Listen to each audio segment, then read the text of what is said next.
नमस्कार महाराष्ट्रभरातल्या प्रेक्षकांना आम्ही महाचर्चेमध्ये आज या कार्यक्रमामध्ये सहभागी होण्यासाठी यासाठी आमंत्रित करतोय।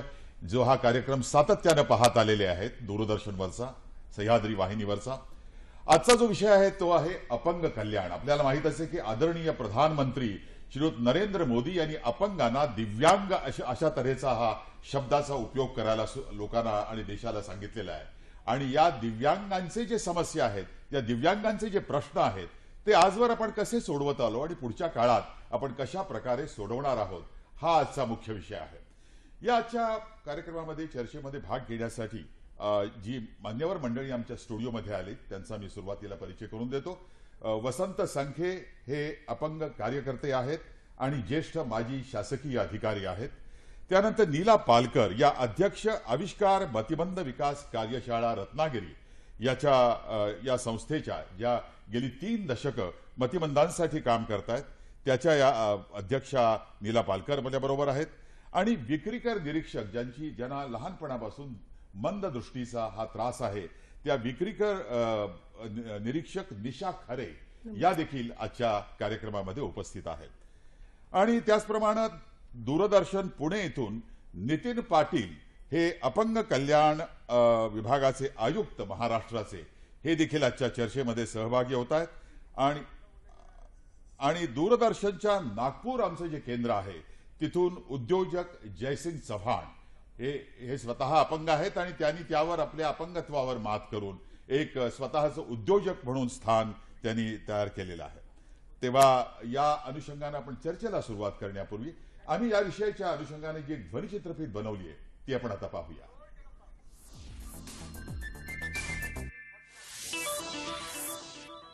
शारीरिक मानसिक विकलांगता हा मनुष्य जातीला लागलेला एक शाप आहे। ही भावना आता कालबाह्य झाली आहे। सामान्य शारीरिक क्षमतेच्या माणसाला जे शक्य होत नाही ते साध्य करून अनेक दिव्यांग जनांनी स्वतःला सिद्ध केल्याच्या अनेक बातम्या आपण वाचतो, ऐकतो। तेव्हा काहींचे डोळे भरून येतात, काहींना कौतुक वाटतं तर काहींना प्रेरणा मिळते। स्टीफन हॉकिंग सारखे भौतिक शास्त्रज्ञ तर जगातील 8वं आश्चर्यच म्हणावं लागेल। या देशातील 10% जनता दिव्यांग आहे। दिव्यांग विद्यमान सरकारने अपंग हा शब्द वगळून दिव्यांग ही नवी संज्ञा अंमलात आणली आहे, परंतु त्यावरूनही मतभेद आहे। संज्ञा बदलण्यापेक्षा आम्हाला दैनंदिन जीवन सुलभ होईल अशा सोयी सुविधा द्या ही समस्त अपंगजनांची मागणी रास्त आहे। अगदी साधं उदाहरण द्या, स्वच्छतागृह। आजही पुरेशी स्वच्छतागृह आपल्या इथे नाहीत आणि जी आहेत ती अस्वच्छतागृहच म्हणावी लागतील। त्यातही दिव्यांगांचा विचार केलेला दिसत नाही। 1992 पासून संयुक्त राष्ट्राच्या नियमावलीनुसार अपंग कल्याणाकरिता 3 डिसेंबर हा जागतिक अपंग दिन म्हणून साजरा केला जातो। तसा तो दरवर्षी होईलच। सरकारी पातळीवर अपंगांप्रती अनेक योजना आहेत आणि विद्यमान सरकार त्या अंमलात आणण्यासाठी जागरूक असल्याचं चित्र आहे। पण आम्हाला सहानुभूती नको तर सुविधा हव्यात ही अपंगजनांची मागणी आहे। या मागणीच्या अनुषंगाने अपंग कल्याण विचाराचा आढावा घेण्यासाठीच आजची ही महाचर्चा।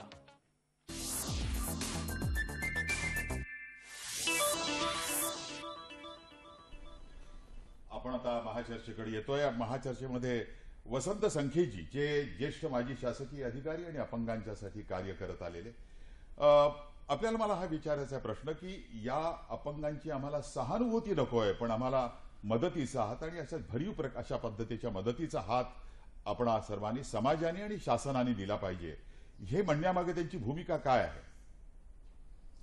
भूमिका एवढीच आहे की सहानुभूती ची अपेक्षा कुठलाच अपंग कधी करत नाही. त्यांना त्यांच्या कायदेशीर जे हक्क आहेत त्या हक्कांची त्यांना त्या ठिकाणी पुरेपूर त्याचा फायदा त्यांना मिळाला पाहिजे. शासनाने अनेक योजना केलेल्या आहेत, त्या योजना राबवल्या जात नाहीत, त्या नीट राबवल्या जाव्यात आणि त्यांना अत्यंत स्वाभिमानाने जगता यावं. कारण त्या दिव्यांगामध्ये, दिव्यांग या शब्दामध्येच एक दिव्य हा शब्द आलेला आहे. त्याचा अर्थच तो असा आहे की त्यांच्यामध्ये कुठेतरी दिव्यत्व आहे आणि त्या दिव्यत्वाच्या बळावरती, जोरावरती तो अत्यंत चांगल्या प्रकारे जीवन जगू शकतो. आणि म्हणून शब्द खरं म्हणजे आपण डिफरंट वापरला म्हणजे त्यांना काही त्यांच्या समोरच्या ज्या समस्या आहेत अपंग असल्यामुळं, तर त्याच्या विरोधात जाऊन आपण काहीतरी करू शकतो हे समाजाला त्यांना दाखवण्याचा प्रयत्न दिसतो. म्हणून कोणाला सहानुभूती नको, नियमानुसार त्यांना जे काही त्यांचे हक्क आहेत ते त्यांना पूर्णपणे मिळू द्या, हीच अपेक्षा आमच्या अपंग जमातीची आहे. बरोबर. आता आपल्याबरोबर ज्या नीलाताई पालकर आहेत, आविष्कार मतिमंद विकास कार्यशाळा रत्नागिरी, गेली 3 दशकं ही ती शाळा चालवत आहेत. नीलाताई, मला सांगा की या 3 दशकाच्या कालावधीमध्ये तुम्ही शाळा केव्हापासून सुरू केली आणि संस्थेची थोडक्यात माहिती. मला वाटतं महाराष्ट्रासमोर एक आदर्श असं म्हणून संस्था आपण म्हणायला हरकत नाही लोकांना आपल्या सांगायला. 4 ऑक्टोबर 1986 रोजी या संस्थेची स्थापना झाली. यावर्षी त्यांना 30 वर्ष पूर्ण झाली. रत्नागिरी आणि सिंधुदुर्ग हा जेव्हा एकत्र जिल्हा होता, एक रत्नागिरी जिल्हा होता, त्या काळात सबंध कोकणात रत्नागिरी जिल्ह्यात एकही मतिमंदान करता कुठलंही कार्य सुरू नव्हतं. इनफॅक्ट अवेअरनेसच नव्हता की मतिमंद मुलाकरता काही विशेष शिक्षण असतं, त्यांना काही सोयी सुविधा आहेत, सवलती आहेत, काहीही माहिती नव्हतं. त्या काळात आम्ही ही संस्था सुरू केली. 7 मुलांना बरोबर घेऊन आम्ही ही संस्था स्थापन केली आणि नंतर हळूहळू अवेअरनेस वाढत गेला. आम्ही कॅम्प्स घेतले वेगळ्या प्रायमरी स्कूल्समध्ये. त्या शिक्षकांना आम्ही ट्रेन केलं की तुम्ही कसं ओळखायचं, मतिमंदत्व म्हणजे काय, मतिमंद मूल हे आहे हे कसं ओळखायचं, हे ट्रेनिंग दिलं. मग त्यांचे कॅम्प्स घेतले, फॉलोअप कॅम्प्स घेतले आणि मग हळूहळू आमच्या शाळेतली संख्या वाढायला लागली. अशी 5 वर्ष झाल्यानंतर 1992 साली आमची जेव्हा ॲडमिट झालेली सुरुवातीची मुलं होती ती जेव्हा 18 वर्षाची झाली तेव्हा त्यांचं पुढे काय करायचं. आता त्यांना पुढे काय, शाळेत तर 18 वर्षांतर ठेवू शकत नाही. मग आम्ही त्यांच्याकरता कार्यशाळा सुरू केली, व्यवसाय शिक्षण देणारी कार्यशाळा सुरू केली आणि 92 साली 5 वर्षानंतर. आणि थोडक्यात त्यांचं पुनर्वसन व्हावं, तुमच्या संस्थेचा प्रवास सुरू झाला. बरोबर. मग गेल्या त्या 3 दशकामध्ये कितपत यश आपल्याला मिळाले यामध्ये? यशाचा एक परिमाण म्हणून विशेष गोष्ट सांगता येईल की आम्हाला 2007 साली राष्ट्रीय पुरस्कार मिळाला. उत्तम अपंगांकरता कार्य करणारी उत्तम संस्था म्हणून प्रतिभाताई पाटील राष्ट्रपती त्यांच्या हस्ते संस्थेचा गौरव करण्यात आला, राष्ट्रीय पारितोषिक मिळालं. त्याच वेळेस आमच्या शाळेचा एक माजी विद्यार्थी आणि आता तो कर्मचारी आहे शाळेचा, त्याला उत्कृष्ट कर्मचारी, हे 2 पुरस्कार आम्हाला 2007 साली मिळालं. मला वाटतं हे आमच्या कामाची एक छोटीशी पावती म्हणता येईल.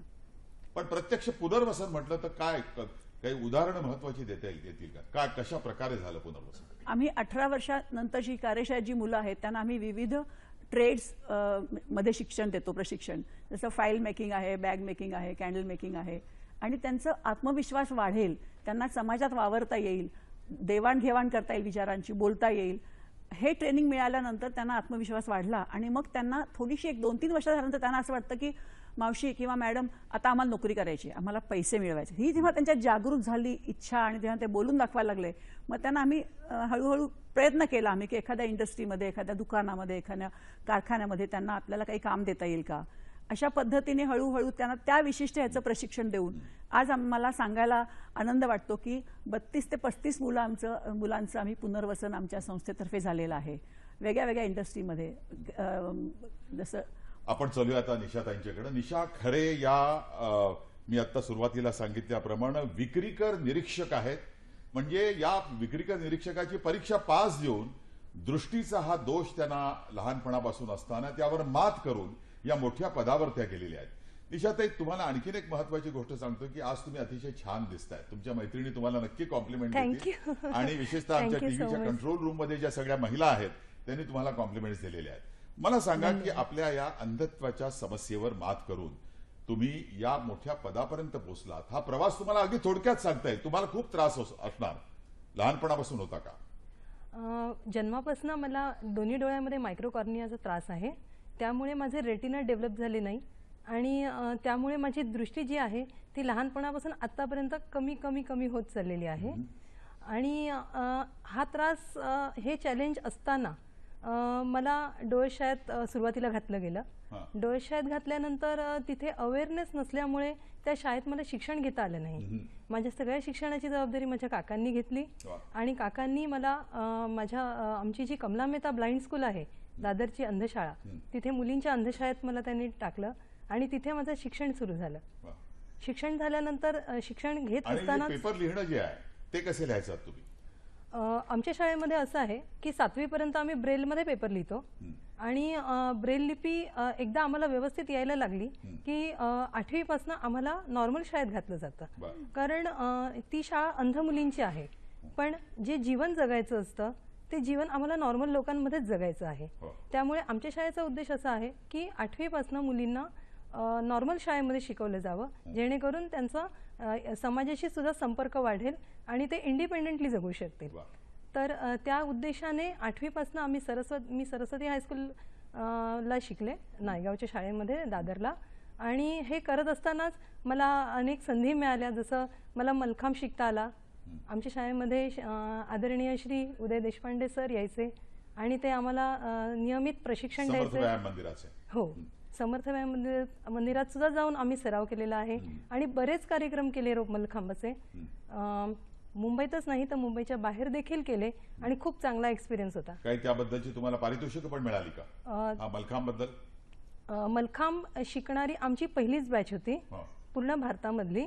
त्यामध्ये आम्ही जवळजवळ 10 मुलींचा आमचा ग्रुप होता. तर आमची पहिलीच बॅच असल्यामुळे आम्हाला कॉम्पिटिटर नव्हता, पण आम्हाला वेगवेगळ्या ठिकाणी प्रात्यक्षिका करण्याची संधी मिळाली. आणि तुम्हाला ऍथलेटिक्स मध्ये पण गती आहे? मलखांब शिकत असतानाच स्पोर्ट्स ऍक्टिव्हिटीज ही आमच्या शाळेमध्ये होतीच. त्यामुळे ॲथलेटिक्समध्ये रनिंग, थाळीफेक, त्यानंतर बरेच प्रकार शिकता आले शाळेमध्ये. आणि त्यामध्ये हे सगळं करत असताना तुम्ही विक्रीकर निरीक्षक झाला. म्हणजे ती परीक्षा तुम्हाला द्यावीशी कशी वाटली आणि कशी दिली आणि काय त्याचे तुम्हाला यशाचा मार्ग कसा तुमच्यासाठी खुला झाला? हे सर्व शिकत असतानाच ग्रॅज्युएशन पूर्ण केलं रामनारायण रुईया महाविद्यालयातनं. आणि हे झाल्यानंतर मग आता नोकरी तर हवी आहे, इंडिपेंडंट व्हायचंच होतं. तर त्या दृष्टीने मी माझे प्रयत्न सुरू केले आणि 2006 साली पेपरमध्ये ॲड आली होती, विक्रीकर विभागात शिपाई पदासाठी भरती निघाली होती. तर त्यावेळी मला इंडिपेंडंट होण्याची इतकी इच्छा होती की मी ठरवलं होतं की जे काही मला मिळेल, जी काही नोकरी मिळेल ते मी सुरुवात करेन आणि मी इंडिपेंडंट होईन. आणि ते म्हणजे त्यानंतर मला ती नोकरी मिळाली शिपायाची. हो. बर.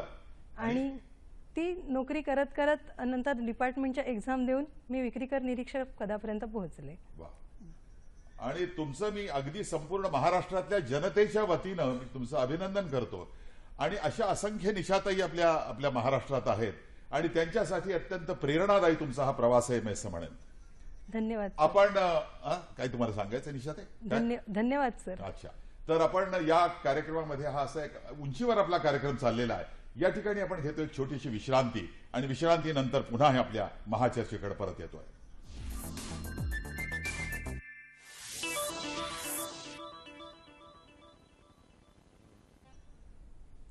अल्पशा विश्रांतीनंतर पुन्हा एकदा महाचर्चेमध्ये आपलं स्वागत. अपंग कल्याण या विषयावर आपण बोलतोय आणि आमच्या पुण्याच्या स्टुडिओमध्ये याबद्दल बोलायला अपंग कल्याण आयुक्त महाराष्ट्राचे नितीन पाटील हे उपस्थित आहेत. नितीनजी, मी आपला महाचर्चेमध्ये स्वागत करतो. आपल्याला ऐकू येतोय ना माझा आवाज? पहिला प्रश्न माझा आपल्याला असा आहे की या अपंगांची महाराष्ट्रातली संख्या आज मितीला काय आहे? 11.5-12 कोटीचा महाराष्ट्र आहे असं म्हणूया. आणि त्यांच्या वेगवेगळ्या कॅटेगरी आहेत आणि शासनाच्या वतीनं या अपंगांसाठी नेमकं काय केलं जात आहे हे थोडक्यात तुम्ही आम्हाला सांगा. पूर्ण महाराष्ट्रामध्ये जवळपास 30 लाखच्या आसपास अपंग आहेत 2011च्या स्टॅटिस्टिक्स अपंग प्रमाणे. आहेत, बरोबर ना? 2.63% इतका हा पर्सेंटेज आहे. आणि हा पर्सेंटेज साधारणतः भारताच्या जी 2.21% पेक्षा थोडीशी जास्त आहे महाराष्ट्रामध्ये. आणि साधारणतः आपण जर अपंगांमध्ये बघितलं तर ग्रामीण भागामध्ये अपंगांचं पर्सेंटेज जरा जास्त आहे. शेड्यूल कास्ट कॅटेगरीमध्ये अपंगांचं पर्सेंटेज जरा जास्त आहे आणि पुरुषांमध्ये महिलांपेक्षा अपंगांचं पर्सेंटेज जरा जास्त आहे. प्रामुख्याने जे शासन याबाबत जे काम करत आहे ते विशेष शाळा, जवळपास 729 विशेष शाळा यांना अनुदान देते ते, आणि त्या शाळांमधून, शाळा आणि कर्मशाळांमधून मोठ्या प्रमाणात या अपंगांचं पुनर्वसन करण्याचा आम्ही शासन प्रयत्न करत असते. याच्या व्यतिरिक्त scholarships, pre matric, post matric scholarships, नंतर तुमचे बक्षीस योजना, सगळ्या विविध अपंगांना बक्षिसं, जे त्यांना नोकरी देतात त्यांना बक्षिसं, जे अपंगांसाठी काम करतात त्यांना बक्षीस योजना, नंतर भागभांडवल योजना, म्हणजे त्यांना त्यांचं नोकरी, म्हणजे त्यांनी स्वतःचं हे व्यवसाय करावा म्हणून त्याची योजना, नंतर अशा प्रकारच्या योजना हे मोठ्या प्रमाणावर राबवल्या जातात. 3% आरक्षण हे सरकारी नोकरीत देण्यात आलेलं आहे, आणि सगळ्या महानगरपालिका आहे, नगरपालिका आहेत, जिल्हा परिषद आहेत, यांनी सुद्धा त्यांच्या निधीचा 3% खर्च हा अपंगांसाठी खर्च करावा, अशा प्रकारची तरतूद शासनाने केलेली आहे. अपंगांना मदत मिळावी म्हणून त्याचं डिसेबिलिटी सर्टिफिकेट हे सुद्धा देण्यात येतं. संख्ये हे बोलू इच्छित आहेत. स्वसंत संख्ये हे अपंग विषयक कार्यकर्ते आहेत आणि ज्येष्ठ माजी शासकीय अधिकारी आहेत. आता तुम्ही निधीचा उल्लेख केला तर याच्या संदर्भात श्रीयुत संख्ये यांना आपल्याला काही प्रश्न विचारायचे. संख्येची विचारा त्यांना प्रश्न. पाटील साहेब, एक फार चांगली अशी घटना आहे की यापुढे शासनाने प्रत्येक स्तरावर, मग ते ग्रामपंचायत असो, नगर परिषद असो, नगरपालिका असो किंवा आणखीन महानगरपालिका शासन असो, 3% जो निधी आहे त्या टोटल बजेटचा 3% रक्कम ही त्या अपंगांसाठी खर्च करण्याची ही एक चांगली तरतूद केली. शासनाने अतिशय चांगला हा निर्णय घेतला. आमचं दुःख हे आहे की हे आदेश काढून जे काही 2-3 वर्ष झाली आणि आजही ते आहेत, त्यांची अंमलबजावणी किती होताना दिसत नाही. एखाद दुसरं आपल्याला महानगरपालिका बघायला मिळाली तर ते होते, तर ती अंमलबजावणीच्या दृष्टिकोनातून हा आपल्याला फार गंभीरपणे हा विषय घ्यावा लागणार आहे. पाटील साहेब, थोडक्यात उत्तर द्या तुम्ही या प्रश्नाचं की अंमलबजावणी याच्यामध्ये कुठेतरी शासन कमी पडतंय असं त्यांना वाटतंय. हो, जिल्हा परिषद आणि महानगरपालिका यांनी त्यांच्या निधीचा 3% खर्च हा अपंगांसाठी करायला हवा. मात्र आम्ही जेव्हा याचा रिव्ह्यू घेतो तर तो खर्च फार जवळपास 10% ते 50% इतकाच होतो, आणि त्याच्यासाठी रिव्ह्यू घेणं आवश्यक आहे. त्याचा आम्ही रिव्ह्यू घेत आहोत. मला सांगायला आनंद वाटतो की आता लोकांमध्ये सुद्धा याची जाणीव जास्त झालेली आहे. बरेचसे संघटना आहेत ते आंदोलनं करतात की हे 3% खर्च व्हायला पाहिजे, आमच्याकडे येतात, आम्ही सुद्धा त्यांना साथ देतो. आणि त्या डिपार्टमेंटला बऱ्याचमध्ये असं दिसतं की या डिपार्टमेंटला नेमकं कळत नाही की त्यांनी कशा पद्धतीने हे खर्च करावा, तर या स्कीम्स कशा पद्धतीने खर्च करता येतील, तुम्हाला कशा प्रकारचं मिळायला देखील हे त्यांना करता येईल. 3 वर्ष लागतात असं आम्हाला कळतं. 3 ही वस्तुस्थिती आहे का? काय, मी प्रश्न नाही ऐकले. चला चला, हे अनुदान त्या संस्थेला लाभायला कधी कधी 2-2, 3-3 वर्ष लागतात अशी वस्तुस्थिती आमच्या नजरेला आणून देण्यात आलेली आहे. तर ही वस्तुस्थिती खरी आहे का आणि त्याबद्दल शासन काय करतंय? नाही, महानगरपालिका, नगरपालिका, जिल्हा परिषद यांचा जो फंड आहे हा 3% फंड हा त्यांनी त्यांच्या त्या वर्षाच्या खर्चामधूनच करायचा आहे. आणि जवळपास आपल्या शासनामार्फत जवळपास 520 कोटी रुपये खर्च आपल्याला शासनामार्फत मिळतात. चला आपण आता आणि नगरपालिकाचं त्याचं इन्कम आहे.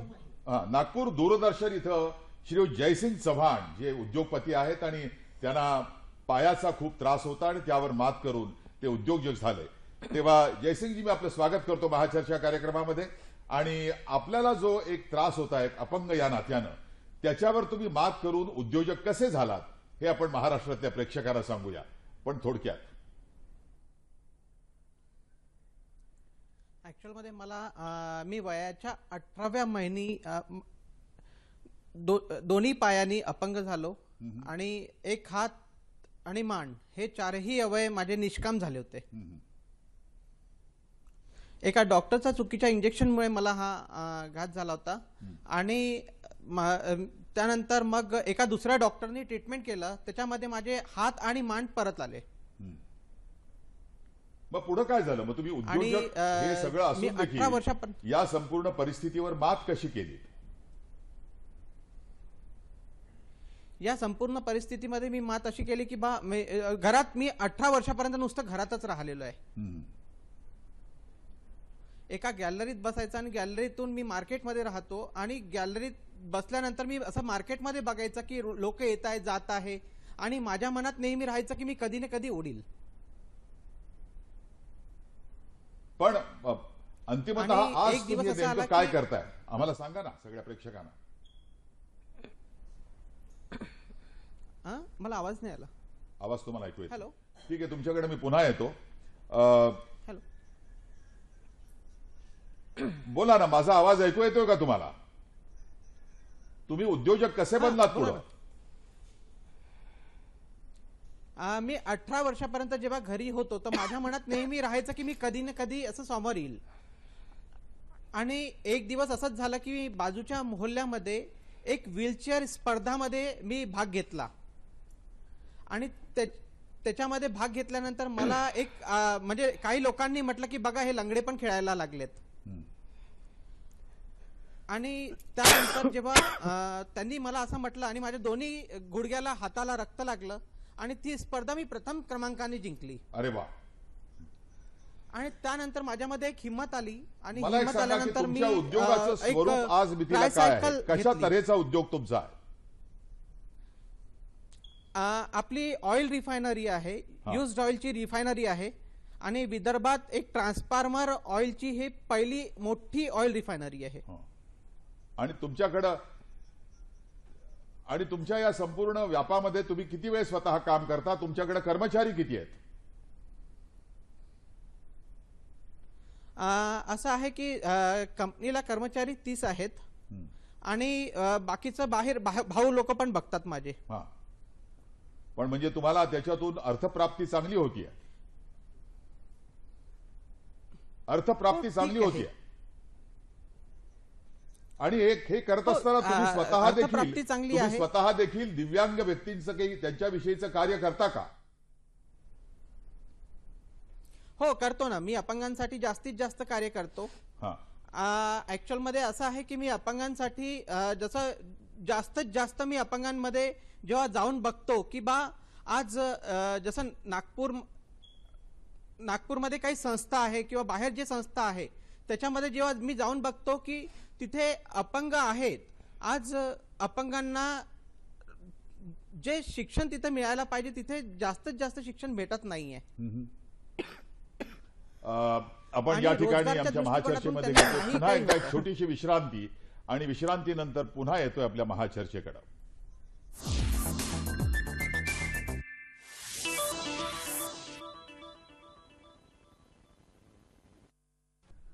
विश्रांतीनंतर पुन्हा एकदा आपल्या महाचर्चेमध्ये आपलं स्वागत. अपंग कल्याण हा आजच्या महाचर्चेचा विषय आहे. यामध्ये आम्ही पत्रोल्लेख काही ठेवलेले आहेत. त्यामध्ये एक पहिलं पत्र मी आपल्याला थोडक्यात वाचून दाखवतोय. मनोहर पारकर हे पालक आहेत. सेक्टर 24 जुई नगर नवी मुंबई इथं ते राहतात.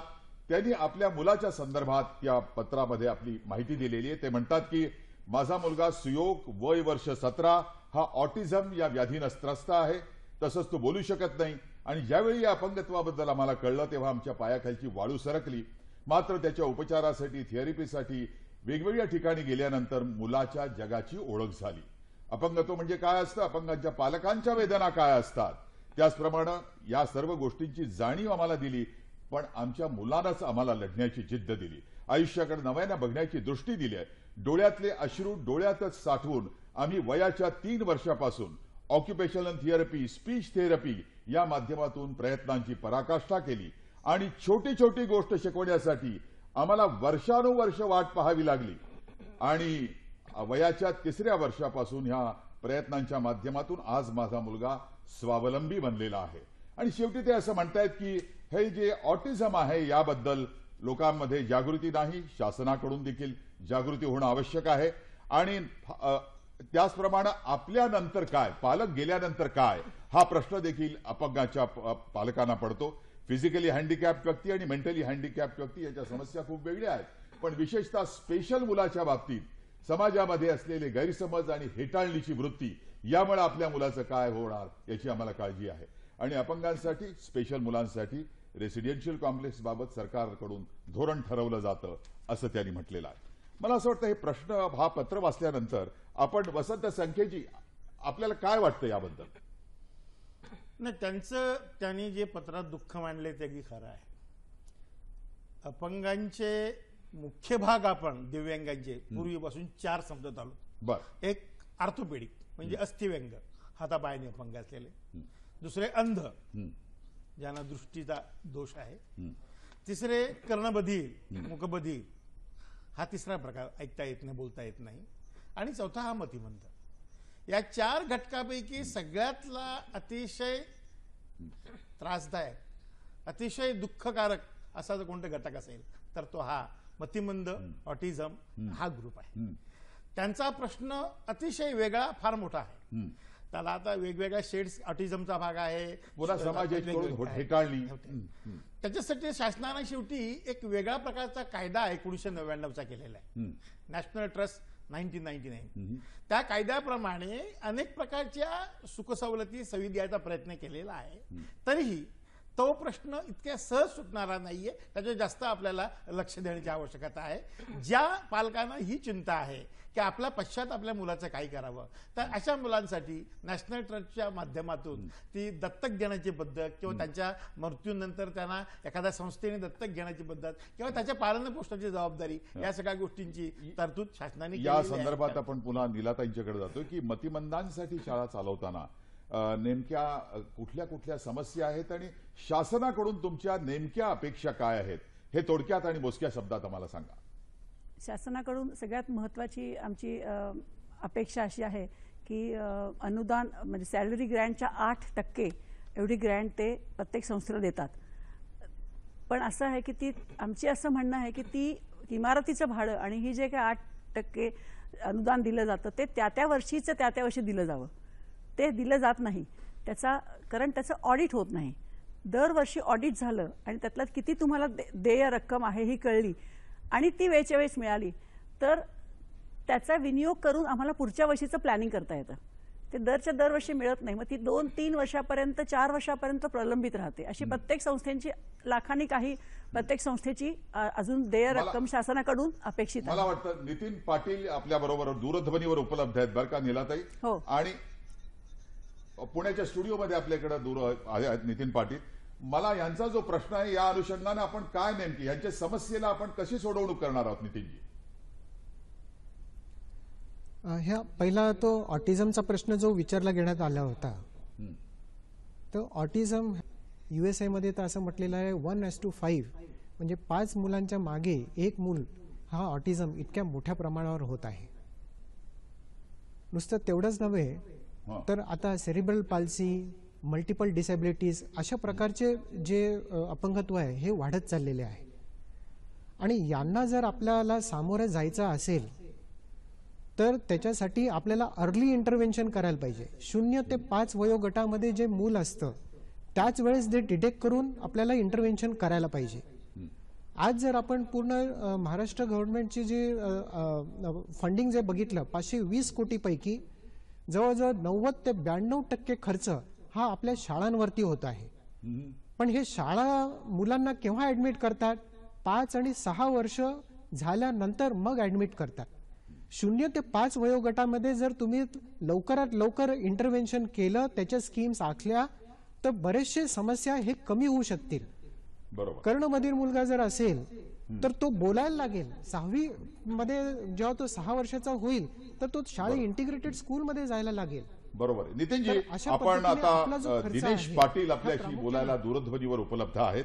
व्यवस्थापक, व्यवसाय प्रशिक्षण कार्यशाळा, अखिल भारतीय भौतिक चिकित्सा आणि पुनर्वसन संस्था, भारत सरकार, हाजी एलएसए. दिनेश पाटील, मी आपल्या महाचर्चेमध्ये स्वागत करतो. मला एक सांगा की एखाद्या अपंगाला खरंच आपल्याकडे येऊन काहीतरी मदत घ्यायची असेल तर त्या अपंगाने नेमकं काय केलं पाहिजे आणि तुम्ही कशा तऱ्हेची मदत म्हणजे त्याचं अपंगत्व आहे त्यानुसार त्याला देऊ शकता? अच्छा, नमस्कार. अखिल भारतीय भौतिक चिकित्सा आणि पुनर्वसन संस्था हाजी अली महालक्ष्मी मुंबई ही संस्था भारत सरकारच्या स्वास्थ्य आणि परिवार कल्याण मंत्रालयाच्या अंतर्गत येते. केवळ भारतातच नव्हे तर ईस्ट एशियातील अग्रगण्य अशी ही संस्था आहे.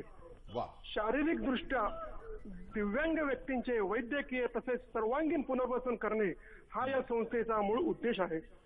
संस्थेतील ऑपरेशन थिएटर्स, फिजिओथेरपी विभाग, ऑक्युपेशनल थेरपी विभाग, स्पीच थेरपी विभाग इत्यादी अद्ययावत यंत्रसामुग्रीने सुसज्ज आहेत.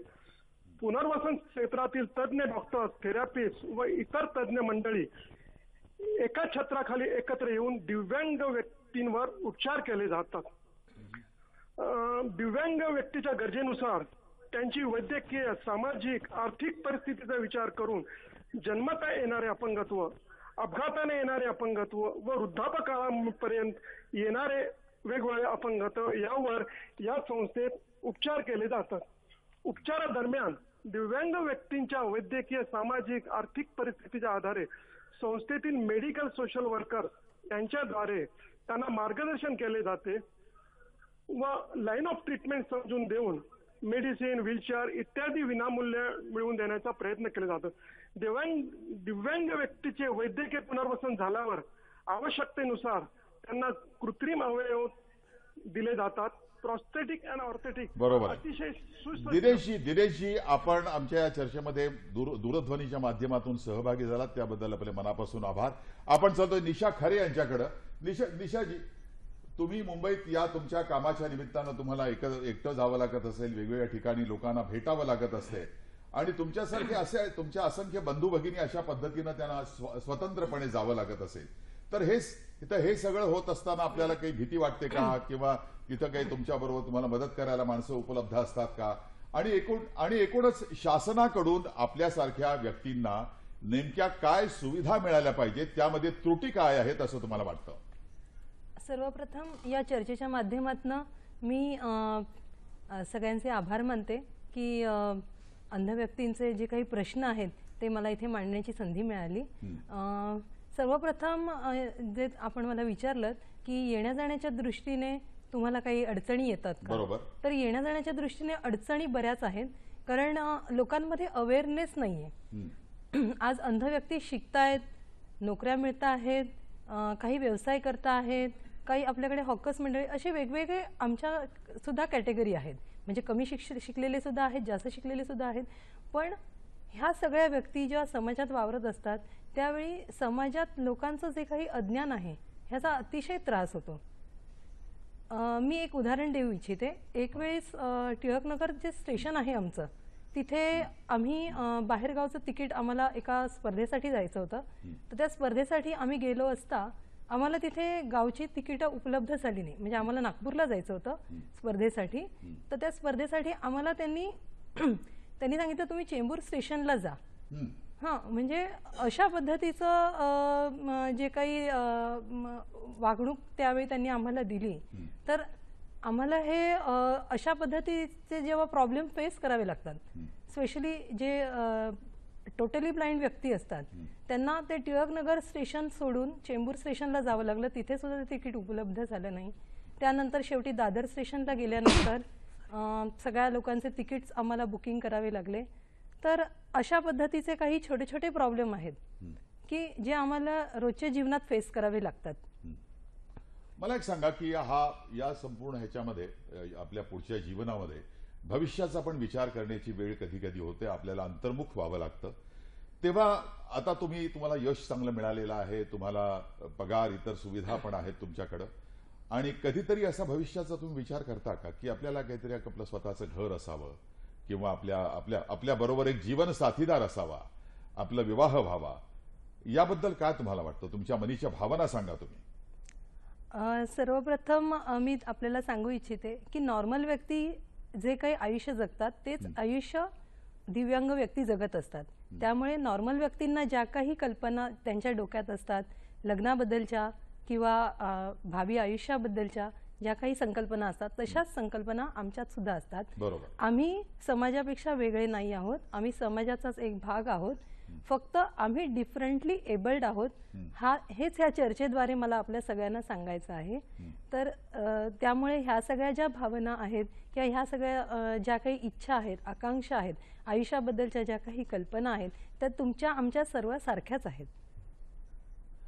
हा, खरं म्हणजे हा प्रश्न विचारू की रे असं मला वाटतं, कधी कधी वाटतं.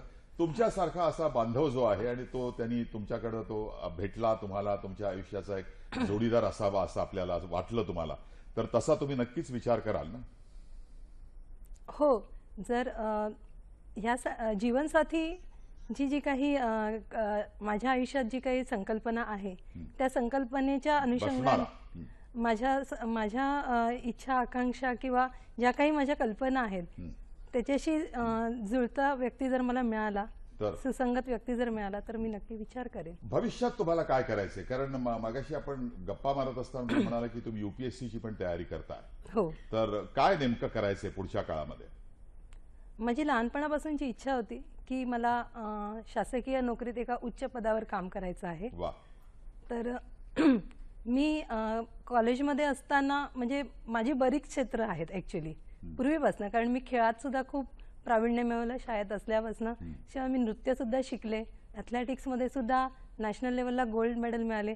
त्यामुळे क्षेत्र निवडताना मला थोडासा त्रास झाला, पण कुठेतरी मनामध्ये एक होतं की नाही, प्रशासकीय सेवेमध्ये मोठ्या पदावर काम करायचं आहे आणि ते यासाठी करायचं आहे की आपल्यासारखे जे आणि व्यक्ती आहेत, दिव्यांग व्यक्ती, त्यांना प्रेरणा मिळावी.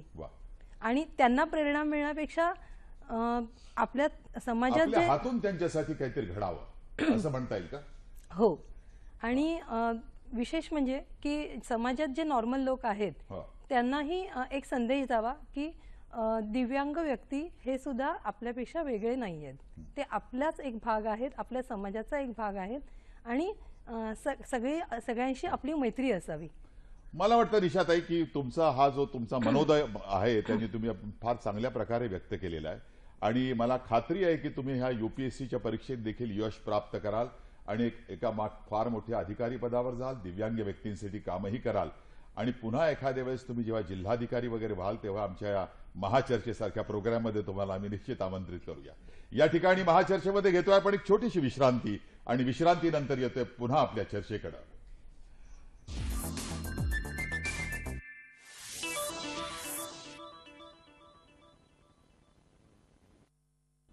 पुन्हा एकदा छोट्याशा विश्रांतीनंतर महाचर्चेमध्ये आपलं स्वागत. पत्रोल्लेखाकडे आपण जातोय. यजुवेंद्र महाजन म्हणून जळगावच्या बहुउद्देशीय संस्था मनोबल याचे ते प्रमुख आहेत आणि त्यांनी आपल्या पत्रामध्ये म्हटलंय की दीपस्तंभ फाउंडेशन संचलित मनोबल हे देशातील पहिलं प्रज्ञाचक्षू आणि दिव्यांग विद्यार्थ्यांसाठीचं विनामूल्य निवासी परीक्षा स्पर्धांचं मार्गदर्शन केंद्र आहे. यावर्षी 9 विद्यार्थ्यांची वर्ग 1, वर्ग 2 आणि पुन्हा वर्ग 2 या पदावर निवड झालेली आहे. त्याचप्रमाणे संगणक प्रशिक्षण, काउन्सिलर प्रशिक्षण, शिक्षक प्रशिक्षण, वक्ता प्रशिक्षण असे अनेक कोर्सेस ते चालवतात. त्यांचं महत्वाचं म्हणणं सरकारला सूचना त्यांच्या अशा आहेत की सर्व प्रकारच्या दिव्यांग विद्यार्थ्यांच्या शालेय शिक्षणाच्या गुणवत्ता वाढीसाठी विशेष उपक्रम द्यावेत. विशेषतः त्यांच्या उच्च शिक्षणासाठी प्रेरणा, प्रोत्साहन, मार्गदर्शन आणि सर्व जिल्ह्यांमध्ये स्वतंत्र वसतिगृह असावं. ग्रामीण आणि आदिवासी भागासाठी विशेष उपाययोजना कराव्यात. दीपस्तंभ आणि मनोबल सारख्या अतिशय वेगळ्या आणि धाडसी प्रकल्पांना शासनानं सहाय्य करावं आणि शासन आणि चांगल्या NGO यांनी एकत्र काम करता येईल अशा पद्धतीची योजना शासनानं आपण स्वीकारावी. तेव्हा या निमित्ताने यजुवेंद्र महाजन यांचं अभिनंदन करतो की अतिशय चांगलं काम करतायत आणि मला आणखीन एक सांगायला आपल्याला अत्यंत आनंद होतोय की अलीकडच्या काळामध्ये त्यांच्या या बँक परीक्षेमधले एका मुलीने जे यश मिळवलंय तिला दरमहा 62,000 रुपये पगाराची नोकरी स्टेट बँकेमध्ये मिळालेली आहे. मनोबलचं याबद्दल हार्दिक अभिनंदन आम्ही करतो आणि सांगतो की महाराष्ट्रातली जनता आपल्या पाठीशी आहे. तेव्हा यानंतर चालतोय आपण दूरदर्शन नागपूर जयसिंग चव्हाण उद्योजक यांच्याकडे जातोय. जयसिंगराव, मला एक सांगा की या संपूर्ण समस्येकडे तुम्ही आता आयुष्यभर बघत आल्यानंतर आजपर्यंतच्या याच्या काय या समस्येच्या तळाशी जाण्यासाठी, ती सोडवण्यासाठी काय केलं पाहिजे, अगदी थोडक्यात? मला असं वाटतं की या समस्येचं निराकरण करण्यासाठी आपण सगळ्यांनी मिळून काम केलं पाहिजे. याच्यामध्ये 2 गोष्टी आहेत. एक म्हणजे असं आहे की समस्यावर कधीही आपण समस्या म्हणून नाही चाललायचं आणि आपली हिंमत नेहमी असायला पाहिजे. आणि मी नेहमी पॉझिटिव्ह थिंकिंग ठेवलेली आहे. जे लोक पॉझिटिव्ह थिंकिंग ठेवत नाही ते लोक मागे जातात. आणि माझा नेहमीच हर एक गोष्टीमध्ये पॉझिटिव्ह असतं. जसं आपण जर रोजगारासाठी समोर आलो आहे, आज रोजगार करायला जर मला उद्योग क्षेत्रात उतरायचं होतं तर मी तेच विचार केला होता की मला कोणाचीही गुलामगिरी न करता मी या रोजगार क्षेत्रामध्ये समोर येणार. आणि तेच झालं. मी एक 200 रुपयापासून या इंडस्ट्रीजची सुरुवात केली आणि आज कोट्यावधीची ही इंडस्ट्री आहे. तर मग काय म्हणजे तुम्ही आणि असं म्हणताय की भविष्यातही मला अधिक चांगली मोठी समस्या इंडस्ट्री न करायची पाहता आहे. समस्यांकडे एक नवीन काहीतरी वेगळं करण्याची एक संधी अशा पद्धतीने आपण पाहिलं पाहिजे. हो, समस्यांकडे कसं आहे की जेही समस्या माणसांमध्ये येतं ते काही ना काही नवीन शिकायला भेटतं आणि शिकल्यानंतर समोर माणूस वाढू शकतो. आता जसं माझ्या एका कारखान्याला आग लागली होती. ज्या वेळेला आग लागली तर मी कारखान्याच्या एकदम समोर बसलेलो होतो आणि त्या कारखान्याच्या समोर बसताना एक बाजूच्या कारखान्यालाही आग लागली होती तर तो माणूस एकदम रडत होता. आणि मी कारखान्याकडे पाहून हाच विचार करत होतो की बा मी नवीन कारखाना कसा सुरू करू शकतो. आपल्या बरोबर दूरध्वनीवर बोलायला आता जयदेव झणके आहेत. हे दुधळगाव जिल्हा बुलढाणा इथून आपल्याशी बोलतायत. स्वतः हे अंध आहेत. तेव्हा जयदेवजी मला सांगा की आपल्या अंधत्वावर मात करून कशा पद्धतीचं काम तुम्ही सध्या करताय?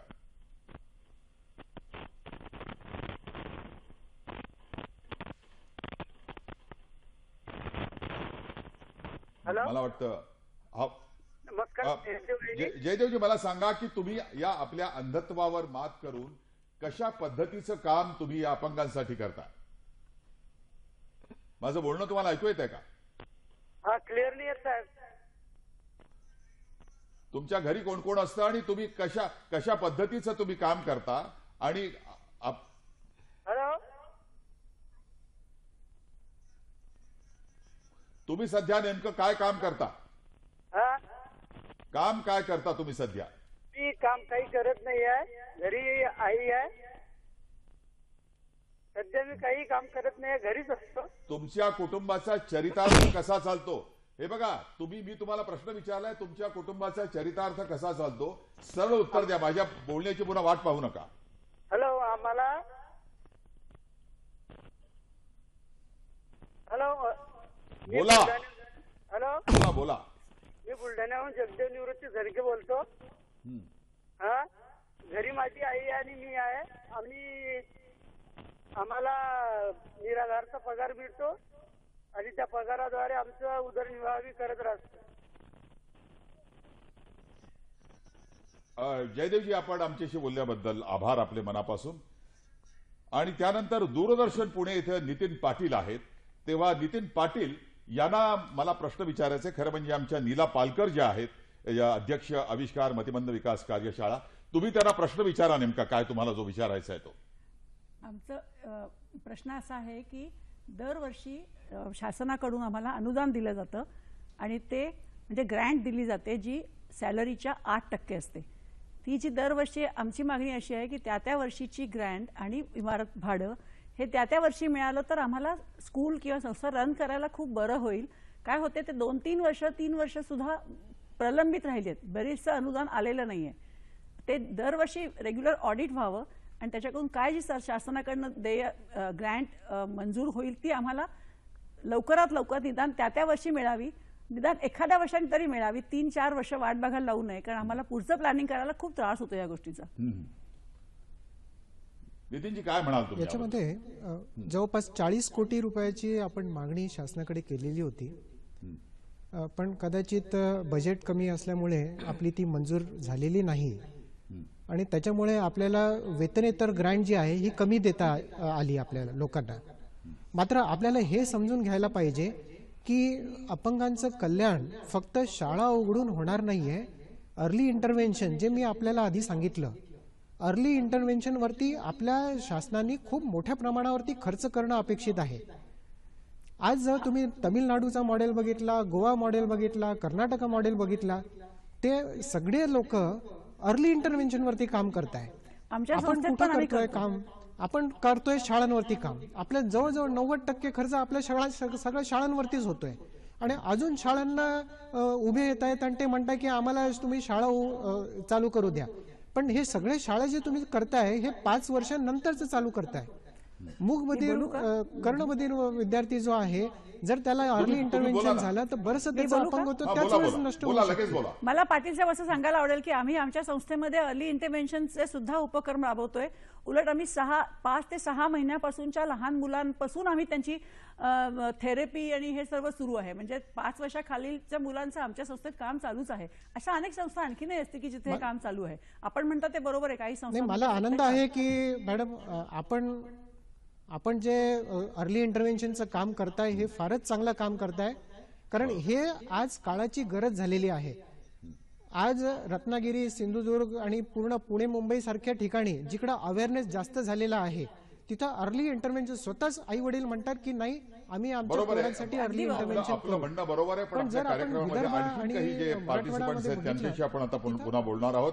जयश्री बागडे ज्ञान प्रबोधन मतिमंद निवासी विद्यालय कोर्टी, तालुका करमाळा, जिल्हा सोलापूर या आता आपल्याशी दूरध्वनीवर बोलायला उपलब्ध आहेत. तुमच्या मतिमंद निवासी विद्यालय जे आहे त्याच्या कामाचं स्वरूप काय आणि आतापर्यंत त्याला यश किती लाभलेलं आहे? नमस्कार सर. हॅलो. तुमचं कामाचं स्वरूप आणि आतापर्यंत त्याला यश काय मिळालेलं आहे? हॅलो, नमस्कार सर. मी जयश्री बागडे बोलतेय. बोला. मी ज्ञान प्रबोधन मतिमंद निवासी विद्यालय कोर्टी ग्रामीण भागात सर मी काम करते 2011 सालापासून सर. पण मग तुम्हाला आतापर्यंत यश काय मिळालंय? आतापर्यंत तुम्ही काय साध्य केलंय? आम्हाला आतापर्यंत शासनाकडनं कुठल्याही प्रकारचं सर अनुदान नाही. आम्ही सातत्याने 5 वर्ष झालं मी ग्रामीण भागामध्ये काम करते. आयुक्त साहेब जसे बोलले की ग्रामीण भागामध्ये मतिमंद मुलं जास्त प्रमाणात आहेत, ही खरोखर गोष्ट आहे सर. आम्ही जी सर्वे केला त्या सर्वेच्या माध्यमातून खरोखर खूप मुलं आहेत मतिमंद मुलं. शासनाकडून तुमच्या अपेक्षा काय आहेत? शासनाचं आर्थिक सहाय्य तुम्हाला वेळेवर मिळतंय का? आम्हाला काही मिळत नाही साहेब. आम्हाला अनुदान कायम विना अनुदानित तत्वावरती मान्यता दिलेली सर. मग ते काय त्याच्यात काय बदल झाला पाहिजे? कायम विना अनुदानित तत्वावरती मान्यता नसावी, कारण का ते हे विशेष मुलं आहेत सर. त्यामुळे ही नसावी कायम विना अनुदानित मान्यता. आम्हाला अशा विशेष मुलांना शासनाचं अनुदान मिळावं ही आमची अपेक्षा आहे सर. जयश्रीजी, आमच्याशी बोलल्याबद्दल आभार. आम्हाला थोडी वेळेची कमतरता असल्यामुळे आपल्याला धन्यवाद आता द्यावेसे वाटतायत.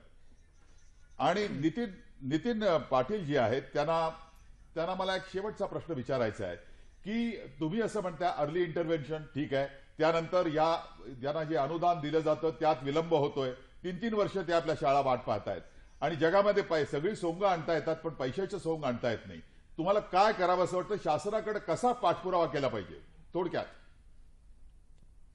सोलापूरचं जे उदाहरण दिलं त्याच्यामध्ये तिकडं योगेश भांगे नावाचे आहे, त्यांचा मुलगा कर्णबधीर होता. त्यांनी अर्ली इंटरव्हेन्शन करून त्याचा मुलगा आता कॉलेजमध्ये जातो, तो चांगल्या पद्धतीने बोलायला लागलेला आहे, त्याचं नॉर्मल इंटिग्रेशन झालेलं आहे. व्हॉइस ऑफ व्हॉइसलेस नावाची संस्था त्यांनी काढली आणि तो स्वतः आता सध्या प्रचार प्रसार करतोय. सोलापूर जिल्ह्यामध्ये आम्ही पायलट प्रोजेक्ट म्हणून अर्ली इंटरव्हेन्शन कशा पद्धतीने राबवावं हे जिल्हा परिषद आणि कलेक्टर ऑफिस यांच्या मार्फत आमचे 2 दिवसाचे शिबिर आम्ही घेण्यात आले. तर हे अर्ली इंटरव्हेन्शन जितकं लवकर चालू होईल ते तितकं चांगलं राहील. मी आत्ताच मागील 2 आठवड्यापूर्वी एक शासनाकडे 1 लाखाची स्कीम मी सादर केलेली आहे. या 1 लाखाच्या स्कीम मध्ये जो मुलगा अर्ली डिटेक्ट होईल 6 महिने आणि 1 वर्षाचा आतच डिटेक्ट होईल तर त्या मुलाला स्पीच थेरपी देण्यासाठी मी ही 1 लाखाची स्कीम दिली. त्याच्यात आई वडील यांनी स्पीच थेरपिस्टकडे जावं आणि त्याच्यासाठी त्यांची जी मजुरी जाईल नितीनजी, आपला मुद्दा आम्हाला समजलेला आहे की तुम्हाला या अर्ली डिटेक्शन हा महत्वाचा भाग आहे आणि त्यावर तुम्ही विशेषतः भर देत आहात. आता खरं म्हणजे महाचर्चेची वेळ आपली संपत आलेली आहे, त्यामुळे शेवटी आमच्या या आजच्या कार्यक्रमाच्या जो सगळा महाराष्ट्र ज्यांच्याकडे खूप आशेने पाहतोय आणि महाराष्ट्रासमोर खरं म्हणजे आपल्या अंध बांधवांच्या समोर आदर्श म्हणून आपण त्यांचा उल्लेख करू शकतो. निशाताई, या अपंग बांधवांच्या दृष्टीनं तुम्हाला आता शेवटी काय सांगावं असं वाटतंय? त्या थोडक्यात 1 मिनिटात अगदी सांगा तुम्ही. मला आपल्यासमोर राजेंद्र जैन रवींद्र जैन आपले प्रसिद्ध गीतकार आणि संगीतकार यांच्या 4 ओळी सांगाव्याशा वाटतात. ते असं म्हणतात, चांद तारों के जो खुद हो मोहताज, चांद तारों के जो खुद हो मोहताज, भीख ना मांगो उन उजालों की, चांद तारों के जो खुद हो मोहताज, भीख ना मांगो उन उजालों की, पर बंद आंखों से ऐसे काम करो आंख खुल जाए आंख वालों की. वाव. धन्यवाद निशाताई. आपण या कार्यक्रमाचा शेवट म्हणजे मलाच करण्याची वेळ आली नाही, आपणही अशा 4 या पंक्तींच्या माध्यमातून केलेला आहे. आपण सर्व मंडळी, वसंत संखेजी, नीलाताई पालकर, निशाताई, आपण सर्व इथं आलात, आपल्या मनमोकळ्या आमच्याशी गप्पा मारल्यात, महाराष्ट्राशी मनमोकळ्या गप्पा मारल्यात, त्याबद्दल आपलं मनापासून आभार आणि आपल्याला धन्यवाद.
Thank you.